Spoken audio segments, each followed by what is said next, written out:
Hi guys, today we got something different. Well, first of all, we're going to be talking about this, which is my TBS Discovery. So I've got a new flight controller on it. But before we talk about that, we're going to talk about something really different, and that is my new Bixler 2 from Hobby King. Here it is. I was making an unboxing video, but my camera went dead about 2 minutes into it, so we're just going to have an after build video. If you're wondering what this is in the back here, it's just some weights. I had to put a weight here to accomplish the proper center of gravity, because with the GoPro sitting in front here, like so, I can't accomplish a correct CG. So, if you open up this canopy, which I cut inside to give me some more room, you've got a lot of stuff. This is just sitting in here for now. It's a 4-channel easy UHF receiver. I'm going to put this on the side as soon as I get everything working properly. Or I'll move it to the back over here. Up here is a 1.3 gigahertz 300 milliwatt video transmitter. This is a simple on-screen display I got from DJI ESC. Takes a battery or two. I'm just using one. Takes the voltage and it overlays it in your video signal. So I've got voltage in my bottom left corner. I'm going to be using this until I get comfortable enough with it to be taking this plane out far enough where I'll need return to home, which case I'll upgrade to a different flight controller. Got the ESC in here. It's a 30 amp Hobby King ESC. And underneath all this wire mess, well, we've got a 5-volt regulator, which will drop to 12 volts from the lipo down to 5 volts to charge my GoPro.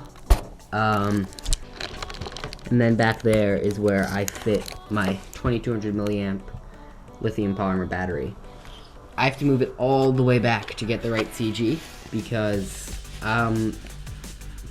with flying with all this equipment in the front, and I think there are weights in there too, which I can't manage to get out, I just can't accomplish the correct CG, which is where that dot is under the wing, on each side of the wing. If I hold it from here with my battery in and everything in place, that is where it'll bounce from. So now we're going to talk about my TBS Discovery. So this is the quadcopter that came with me to India, came with me to Mexico, and came with me to Colorado. I love this frame.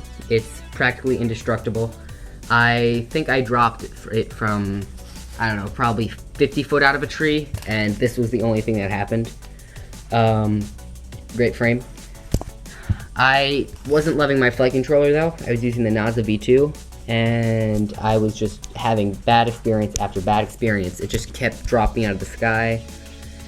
Return to home failed several times, even though it had clearly marked home position in the beginning. And I almost lost it flying FPV after a boat when the flight controller decided it wasn't going to let GPS or attitude mode work, and in manual mode I had no elevator control whatsoever. So it's a miracle I still have this frame. I'm moving to an APM 2.6, which I just finished installing. I haven't even started tuning it, but in the center is the flight controller. I don't think you can see it because of this huge wire mess, but it's in there. On top, I've got a 915 megahertz telemetry downlink.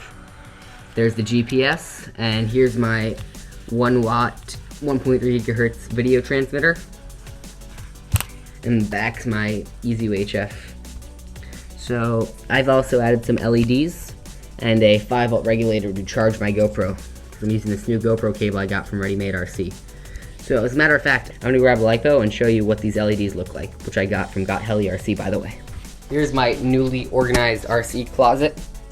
Got all my lipos here. Got my 4 cells for the TBS Discovery, 3 cells for this F450, which I used to use on my Discovery, and then these small 2200s. These came with my Phantom.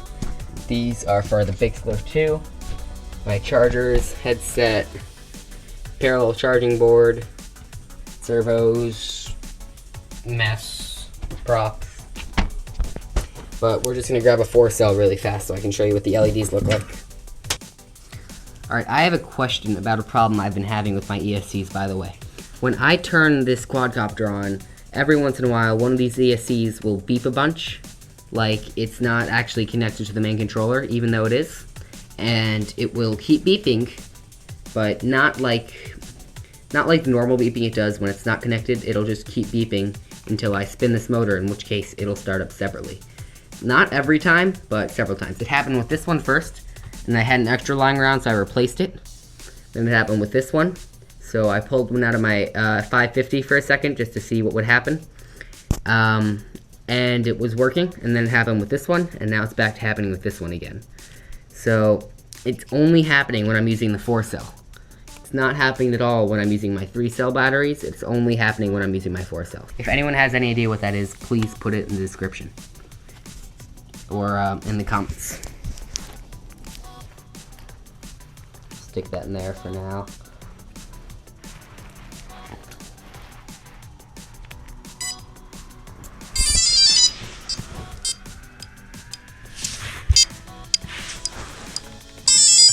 BTX on, receivers on, telemetry, GPS. Alright, here's the 5-volt regulator, I believe. That turns it on, shuts it off, on, off. Alright, here is the super bright LEDs. Ta-da! These LEDs have several modes. I can set them to flash, I can set them to, I can set them to pretty much anything. There's even a mode, I think, where it shuts the LEDs off. I can change the brightness of them. I can even change the color of them. I think they're really great LEDs for the price. They run off 12 volts. You can check them out on gothelerc.com. So that's about it for today's video. Thanks for watching.